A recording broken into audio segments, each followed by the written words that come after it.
Welcome to Andy's Personal Development, the place for transactional conversations.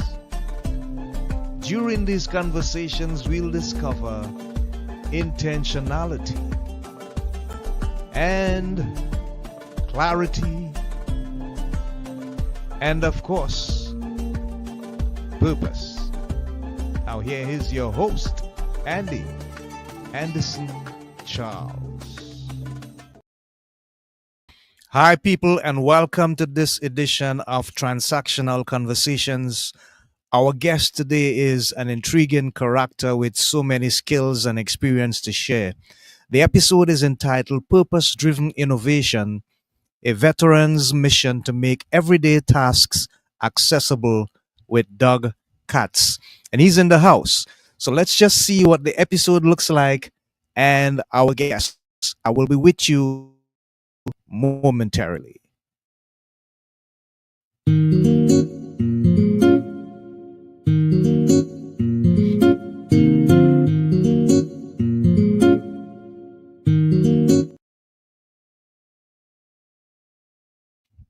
So here we are live on Transactional Conversations, and our guest is Doug Katz.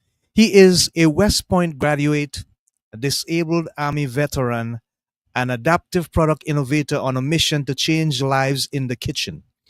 With an extensive career spanning the military, telecom, and lending, Doug has brought his problem solving skills to a new frontier called adaptive technology. It is inspired by his personal experiences as a disabled veteran and as a caretaker for an octogenarian. Doug set out to create the Nulu knife, an adaptive kitchen tool designed to empower people of all abilities to cook safely and confidently. Doug leads a talented team of over 50 professionals, most of whom are veterans, as they work to make independence in the kitchen accessible to everyone, from seniors and veterans to anyone facing physical limitations. Very commendable and innovative indeed. So, without further ado, let's welcome Doug Katz. Thanks, Hey, Andy. How are you today? I'm doing good. Thank you for asking. We appreciate you and we appreciate you taking the time to be with us, Doug. So, there's so much to your life with regards to your commitment to the military and your experiences in telecom and so on. But if you were to choose one thing that you believe truly defines who you are now today, Doug, what would it be? How would you describe it? Well, it's interesting because I've got the benefit of age, and I really do think that the United States Military Academy at West Point probably most defined who I am in that professional sense, and even as far as character and things like that. And it's interesting for me because when you talk about purpose and intentionality, I think I wandered the wasteland of corporate America for a long time to find where I am now. And when I say it's full circle, when I was in the military, although I hated going to the field, I was lucky enough to never go to war. But Hmm. I enjoyed being out in the field once I got out Yeah. there, and it was the same type of uncertain environment where you have to solve problems, and it's kind of that pure leadership and interaction with people for a common goal because you're all doing the same purpose. You don't have to have time to get people on board because everybody's there for a reason, volunteer military. But I would say that it feels the most like when I was a newly minted lieutenant leaving my officer basic and enjoying that. That's where I feel like I am today, and it's fun. It's that same sense of purpose also that when you're in the military that you feel even when you're dealing with less than desirable circumstances, Hmm. that it's all toward an end and that you're not doing it alone. Yeah. Wonderful. Thank you for sharing, Doug. We appreciate that. Now, I want to get to a point that I think was a defining moment in your life when you decided to be an innovator and came up with the idea of the Nulu knife. I'm really intrigued by that. Could you remember that aha moment when it I first? can, I can. It's Yes. interesting. Well, and I will say, because I do want your listeners to think about this. Like, there's that road to Damascus moment, right? There's that moment where you're like, wow, this, my kids aren't making fun of me for it, so it might really be a thing. And because I've had other ideas, and I guess the point is, feel like I've found the right endeavor, but there's years of leading up to that. Like, the average failure or the average successful business has 7 failures before it, and I feel like where I am now got me to there. But it was a moment of taking all of that and problem solving and thinking in terms of what's a useful way to solve a problem that may not just be mine. So I've got upper extremity issues from years of rugby and martial arts and other sports and being in the army. And around the time, let's see, it was November of last year. So I'm sorry, November of 2023. Right. I was on the cusp of needing to get my shoulder redone. I had a tennis elbow issue. I don't play tennis, but it was just tennis elbow. Yeah. Yeah. And I like to cook. I couldn't use a regular knife to the degree that I liked, and I couldn't make, because I make knives as a hobby. And I was Mm-hmm. in my workshop and just kind of was like, well, what can I work on? And I saw I keep a lot of scrap metal to kind of play with designs where I'm not using good steel. And there was a circular saw blade, and I just started playing around with it. And it played on a lot of different things, right? It played on like martial arts, where force transfer, where if you're striking, you want the most effective and efficient transfer of force to your opponent. So I was Right. a little bit of that, a little bit of knowing some indigenous knives that were out there, the Ulu, from which we feel we're the a lineage to some degree. Had some things. So it was bringing a lot of stuff together to say, boy, this is a bigger issue. And that's when it was a moment of, hey, I'm going to try this out. So I think, like, sometimes, and I've thought about it a lot, there's this question of, like, is inspiration this moment that says, I'm going to try and change the world of culinary? And I Mm-hmm. don't think it is. I think it's a matter of like, oh, this works. And then bouncing it off people. And then, you sort of along the lines realize that it's an innovation that can be commercialized that really solves a broader problem. And I think where I failed in the past was, oh, there's a great idea, solves my problem, but does it solve enough problems broader? And that's Mm. where, like, seeing my dad, who was in his 80s, who liked to cook, Yeah. right? Like, you look and you say, oh, okay, then he tries it. Right. So I think I don't think it's I mean, there are those moments, I'm sure, for people when they're like, wow, I've thought of this great idea. But I would also argue that there probably is a lot more to the story of what led up to how that problem would be solved, right? Like, I guarantee that I recognized issues before and I might hold the knife differently or do something. But I Mm-hmm. think it was sort of that everything coming together and lightning striking at that point. Wow. Intriguing story. Thank you for sharing, Doug. We really appreciate that. What is the meaning of Nulu? Is there some significance behind the word? And it is. So this is the knife, right? And the Nulu is New Ulu is kind of the way we look at it. And most traditional Ulus will have a single peg in the middle, or two of them, and it's just how they're designed traditionally. And the Ulu actually was called the everything knife. It was the knife that the women used because the men would hunt and do a lot of stuff. The women did anything from cut hair to clean an animal to do whatever, and it was a very, very useful knife. So what we've done is sort of asked ourselves why, but also brought more cutting surface, right? So Yeah. um, we feel the new Ulu is paying homage to a knife that has served indigenous communities, especially Inuit communities, in the northern hemispheres. Mm-hmm. Um, northern hemisphere. There's only one northern hemisphere, so the northern hemisphere. But also very, very much focusing on that it is a new approach. And what we found in some of our research is many different cultures have similar blades, and many times it was accidental, right? Like the Nulu, I'm sorry, the ulu oftentimes would be made from scrap metal from other metal items. Mm-hmm. And the way that they made it, right? Like you couldn't. This has some manufacturing challenges that we're dealing with, but you Okay. can look and say, I get why they did it the way they did. We're sort of taking it to that next level where now, where the ulu was really meant for using this half moon, we now can use it in more of a downward a downward cut. You can cut with this corner. You can cut precision this way. It offers a lot of options, and where the ulu is good for maximizing efficiency a very specific way in specific cutting tasks. This adapts to the user. They can use it however they want. They can use it in ways that work for their own issues.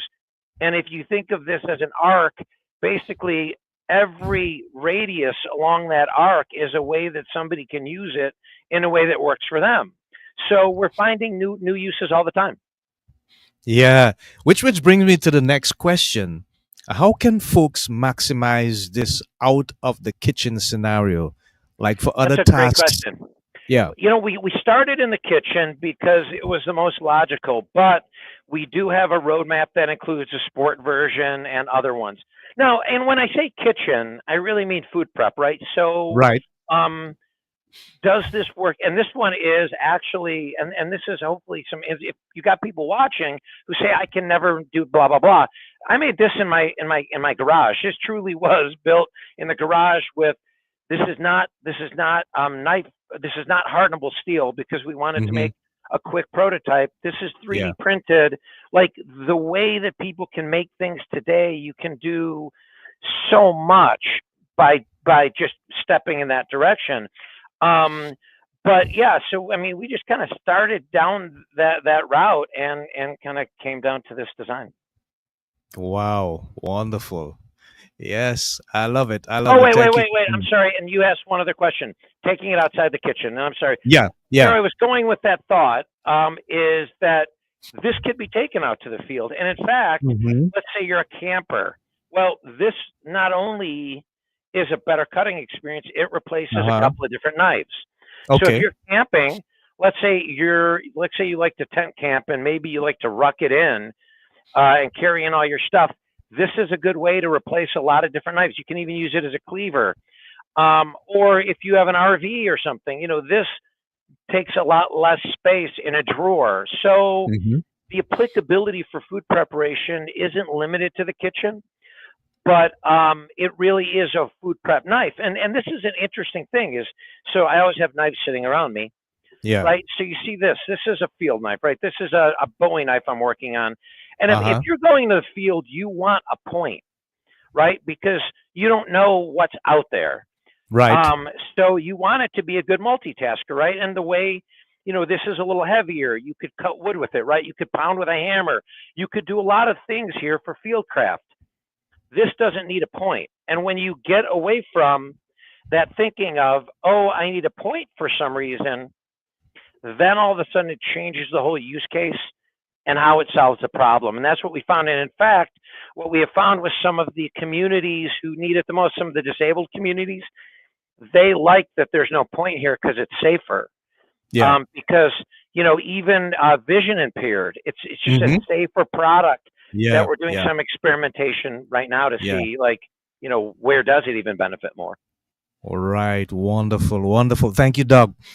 I'm thinking about the market response with Hmm. regards to you putting that product out there. Are people just lining up because of disabilities, or is it something that has Very become? interesting question. Yeah. And I'm Yeah. laughing because we did a Kickstarter, and the thing I learned from a Kickstarter is, you can gain different things from an experience than you otherwise would have thought. So we Yeah. launched the Kickstarter fully expecting it was going to be purely financial with gaining some other stuff. I think we found out some better information about the question you're asking, like who's responding. We got great response. We hit our Kickstarter number. There were a ton of views of the videos and stuff that we had. We did some paid advertising.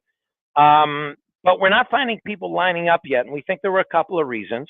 One, we really did use the Kickstarter as an early market research item as well. And as we began to go down that road, we thought, well, wait a minute. You know, the nice thing about a Kickstarter is people are forgiving, Mm-hmm. and you have an ability to understand what is your messaging, who is it resonating with. So our original targeted market was and still is, pardon me, communities of need, anything from Okay. seniors Yeah. to people with chronic issues. But we're also Mm-hmm. finding that some of the younger folks who we didn't think would be as interested in it are just going, it's a cool knife. Yeah. So right now we're taking the couple of months between when we're fully in production and now to refine our messaging a little bit and figure out what we can learn from the Kickstarter to better understand the market and to better serve that market, and Mm-hmm. also to tie some of that stuff into our roadmap as we look at things like the sport version and some of the other versions that are currently part of our roadmap. Um, Yeah. but we do consistently get people asking, where can I get one? All I can say to your listeners is be patient. If they are interested, they can go to any of our social media or reach out to me and get on our mailing list, or follow our Kickstarter. We're going to be providing updates because that still is going to be our platform of record to provide updates to our backers. We're currently getting our website refined to match what we learned in the Kickstarter, and people should be able to also get on our mailing list from there as well. Okay. Great. Great. Wonderful. So I'm gonna put up some stuff here, and I want you to just take advantage of the opportunity to tell them which one you think it would be The the one I most would go to, efficient. I would totally go to Linktree. I'm a big. I've been Ah, sold on I hear Linktree. you. I hear you. I think as I'm finding that, you know, these days, and I've been listening to a lot of marketing podcasts and things, storytelling and narrative, like to stand out. You have to really be different by being genuine, and I think a Mm-hmm. lot of the way to do that is using social media to the extent that you can in a good way. Yeah. If you go to my link tree, it's got some of the things that I've done. We've done some white papers on the product, about like the use case, force transfer geometry, which is what it's based on. You can find all that stuff there, but all those other places you can find me as well. I'm trying to build a good digital footprint, but please like, share, subscribe, get the word out, because we really feel that if we can learn the right stuff from Nulu, this is the first product of many that we would like to bring that bring like nice, beautiful design to adaptive uses. Because what happens is you get like adaptive stuff that looks like torture devices, and you have beautiful design, and people don't really think that you can have both those together.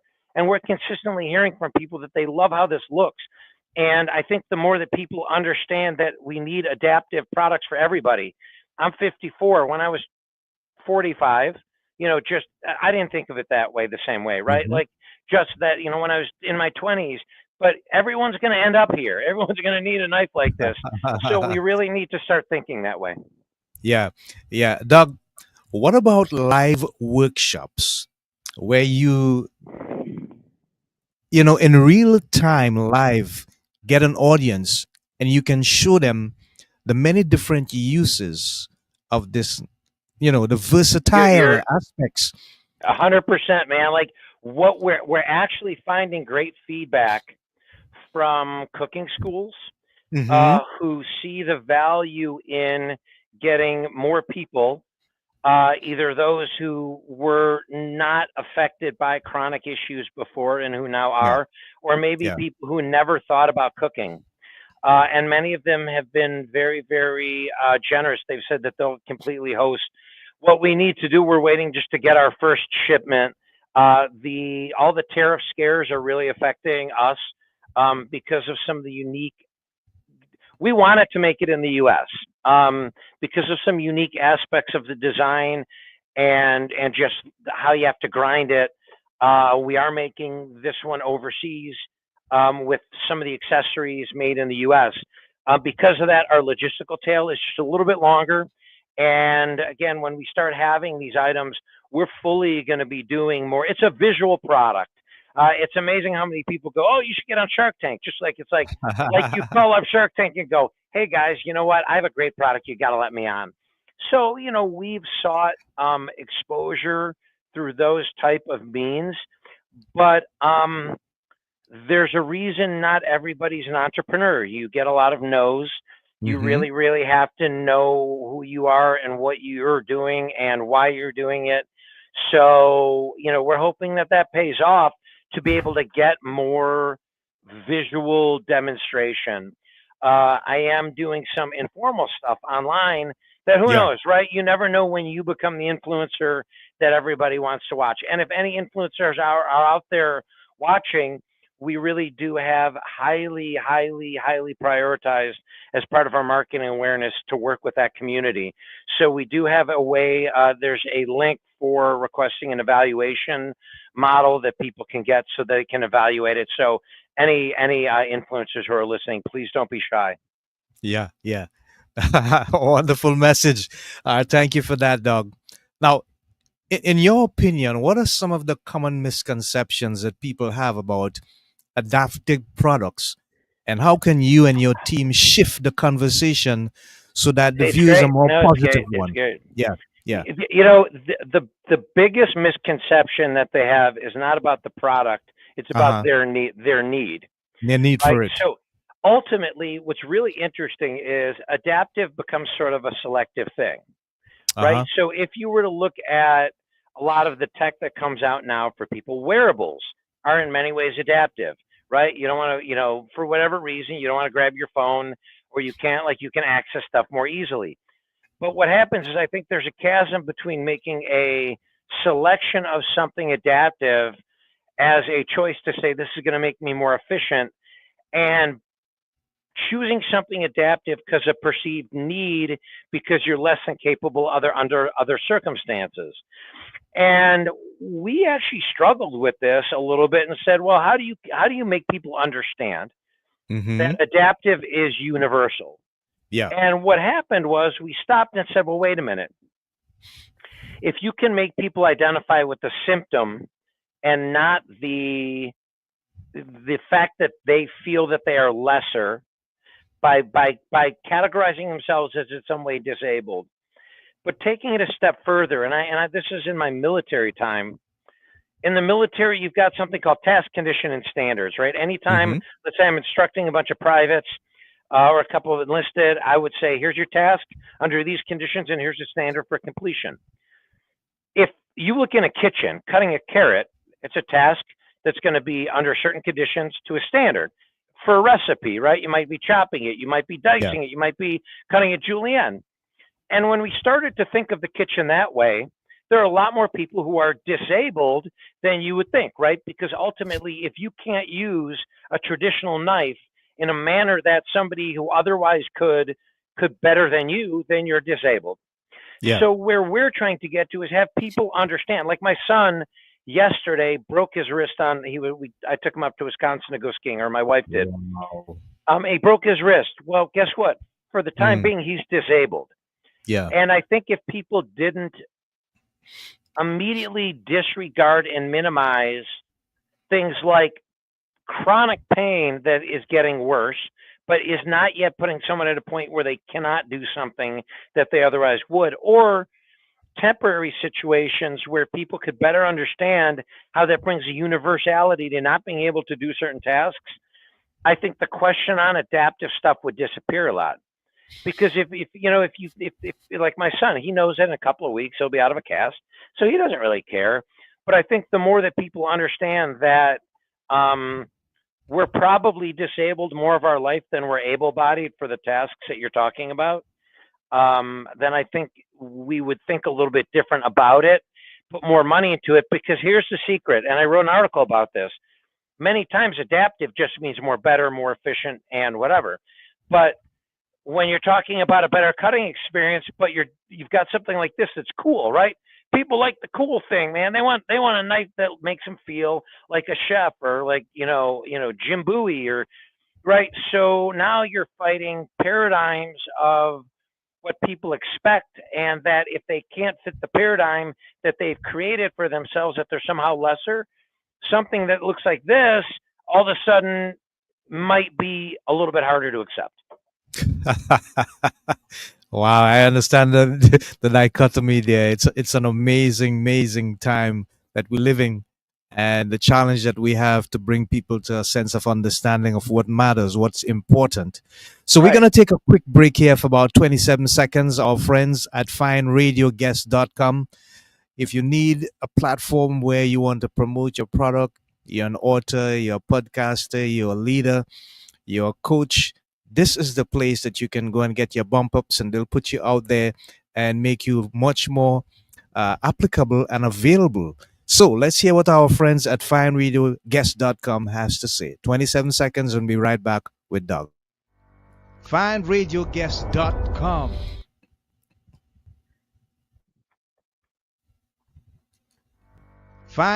Fineradioguest.com. The place to click to find guests to interview for free. And if you're a radio show booker, podcaster, talk show host, or television producer, then this is the place to get podcasts and radio interviews or promote your books and products as a guest expert sponsor. FineRadioGuest.com. Check it out. Yeah, people, we are right back, and we thank our friends at fineradioguest.com. They give me bump ups ever so often, and I'm thankful. Thank you, guys. So we are back with Doug Katz, and he's the CEO of Nulu. This episode entitled Purpose Driven Innovation, a Veteran's Mission to Make Everyday Tasks Accessible. So, Doug, are there other areas in which you reach out to help vets like yourself and people with disabilities You where know, it is a bit outside the scope of the knife itself?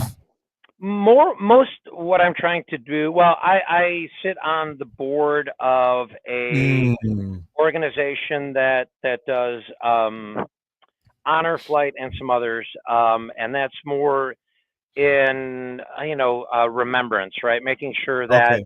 that none of our fighting men and women are forgotten, right? Okay. Fighting men and women die two deaths, right? They die Hmm. a death on the battlefield, and they die a death when they're forgotten, and we like to Mm, make sure that doesn't happen.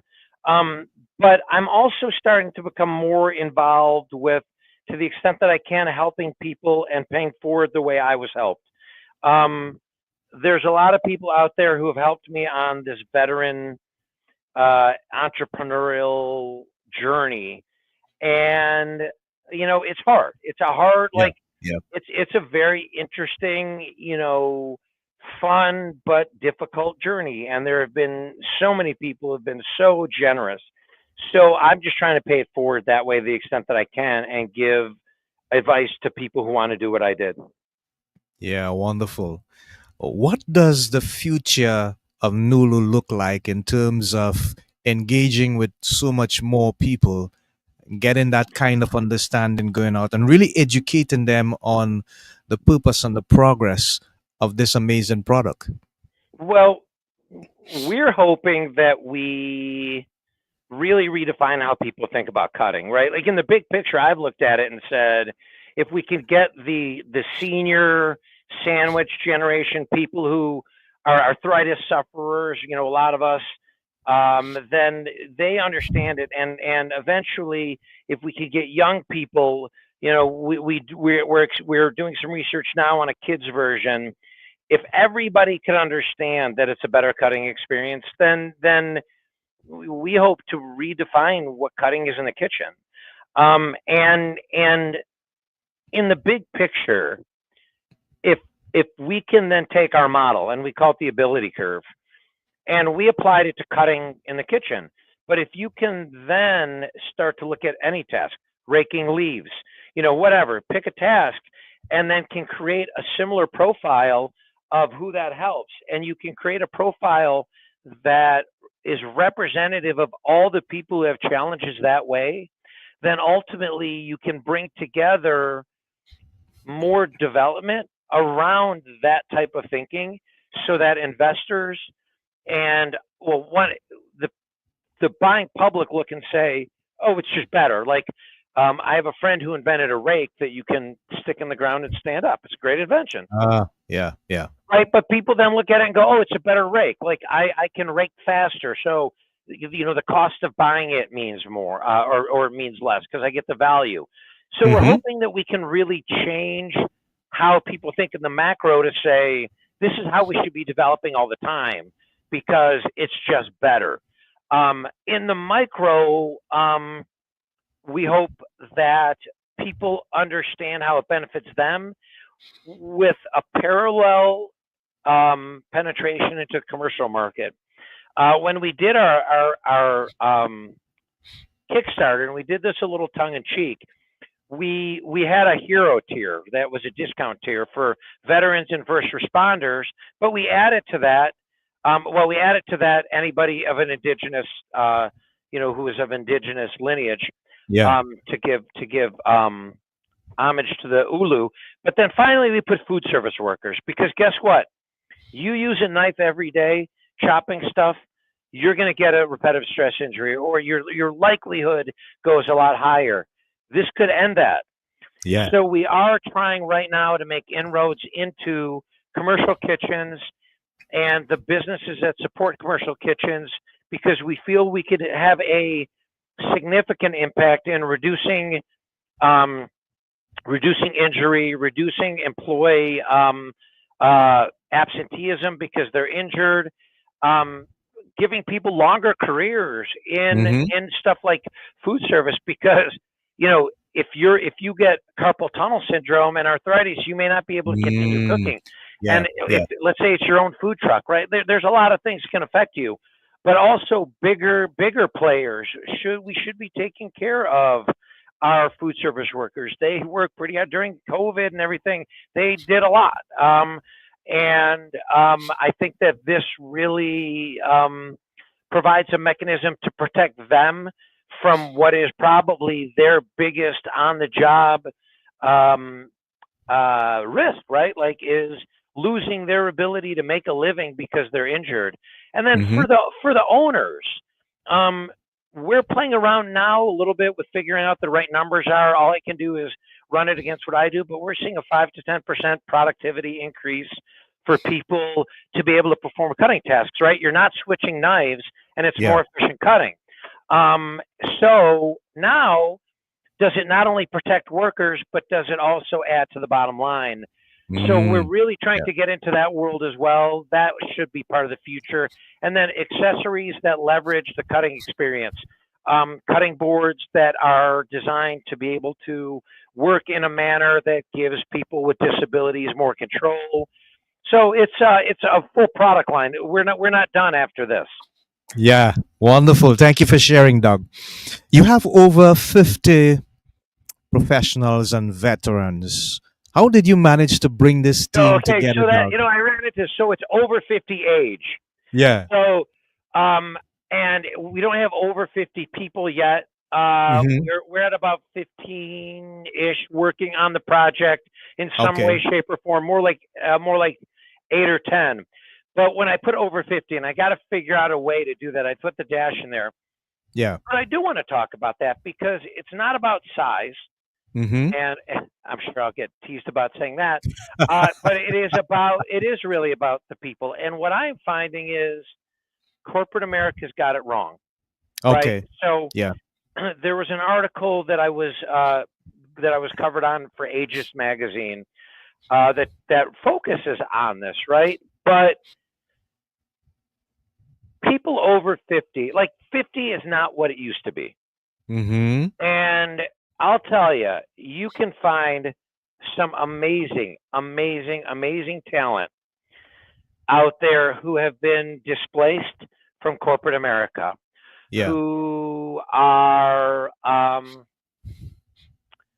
have skills that either I will never learn or I don't want to learn. Like, I don't Okay. like sitting in Okay. front of a spreadsheet. Mm-hmm. So I went out and it was sort of by accident. I'll be honest. I didn't go out saying I'm going to find a lot of middle-aged professionals and build a company around it. But what I found was, one, more of them responded than others because many of them were in maybe a part-time situation, right? A situation where they're hustling to pay the bills or they're closing down other careers. And then you get these guys responding and you look at their resumes and you're like, well, yeah, I got I've got my attorney is a West Point guy from '87 who knows intellectual property and was one of the people essential in founding of Bunker Labs, which is an accelerator. And this guy's my he's my lawyer. And part Right. of the thing, right? I've got a guy who's another '87 West Point grad who has been doing logistics and this kind of stuff forever. So for me, it was about finding talent that was willing to work for equity. So what's interesting is by finding people over 50 in age, I don't need over 50 people in numbers to do it. These people Right. know what the heck they're doing, and with the business or with the platforms like AI and all these things that create what we would have called in the military battlefield multipliers, you can do a lot. So what I would tell any listeners out there who are like, well, how am I going to build a business? Well, find people who are looking for opportunities to share in your success potentially, like an equity play or something like that, because they may be well off. I look for military guys. We're going to be launching other products through my parent company, and I'm looking for military guys who have their medical paid for and might have a pension. Well, those are the kind of people who you can build a company around who know a ton, right? You're getting Mm-hmm. you're getting you're getting great value, and they're getting value. So for me, building it has been being very, very tuned into what you need when you need it. And it brings in something very, I think, salient to other entrepreneurs is only spend money when you've got to spend money. Yeah. And um um be find ways that you can build your company without driving yourself nuts, right? You know, in some ways I'm lucky, right? Because I'm an over 50 founder myself. And I've had the ability to make good decisions throughout my career. I'm not rich, but I have the latitude to take some risks. Mm-hmm. And many other over 50 people you might work with can do the same thing. So right now we're launching another product, and I put out a search for a CEO. I said, hey, who out there understands these things? Do you want to be a founder, right? So I think you can do things to find the right people if you're not greedy. If you want to hold Yeah. on to all the equity, you're probably going to have trouble finding people because Mm-hmm. then what you're going to want to do is not pay people what they're worth and not give away equity. Okay, great.